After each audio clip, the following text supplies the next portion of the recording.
Ja, moin, ich bin der Tilly Hortmann. Ja, und ich bin hüt wie Silke. Silke ist bei uns Theoderlüd immer für die Requisite zuständig. Moin, Silke. Moin. Wo geht die dat? Gut. Das ist schön. Du sag mal mit der Requisite beim Theater, was hast du da alles in den Keller? Oder wo holst du das her? Oh, da fragen wir jeden, wer was hat.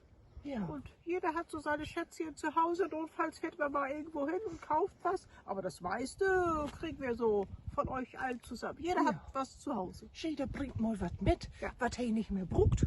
So und dann ist läuft wieder was wie Silke und dann hat wieder nichts entsorgt. Genau. Naja, nee, wie Schätzchen nehme ich immer wieder mit durch. Ja, und du kickst dir das Stück dann an und dann schriebst du dir dann immer auf, was du noch Ja, brauchst, ne?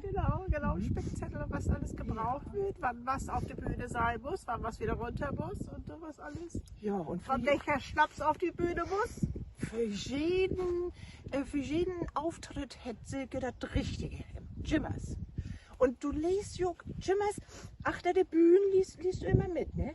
Du siehst, du kriegst du immer und dann passt du immer gut ob, dass wir auch richtig auf der Bühne sind, ne? Ja, der eine oder andere braucht was an und jetzt musst du mal auf die Bühne, es wird Zeit. Ja, wie schnackt ja auch achter der Bühne, schnackt wir auch immer ein bisschen zusammen. Und dann wird auch ein bisschen diskutiert, ne, was hast du denn da gesagt? Und ach Mensch, war ja das lustig. Und, ne, und dann wird wie immer ein bisschen lies sein, ne, weil das ist ja immer zu laut dann nach der Bühne. Ne? Ja, man wird automatisch lauter. Jeder flüstert. Erst wird aber geflüstert und dann wird es ein bisschen lauter.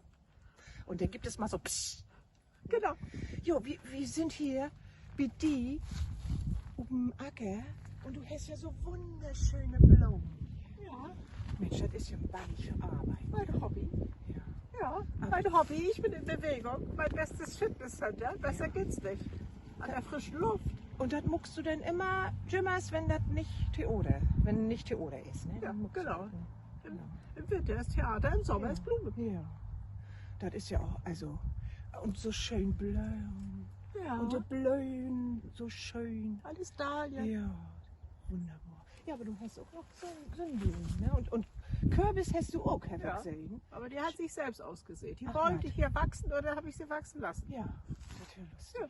Und Und das schmeckt Kürbis. doch gut? Gut? Die Kürbisse? Ja. Ja, aber sicher. Ja. Hatten wir gestern gerade Kürbiscremesuppe. Lecker. Dann nehmt wir doch auch nichts eben mit, ne? Was, Ja. Lisa? Ja, das der war mag gut wir. damit geht. Jo, das mag wir. Vielen Dank, liebe Silke. Ja, gern geschehen. Ne? Und wenn ich dann noch mal was brauche, dann komme ich mal vorbei, ne? Ja, genau. Tschüss.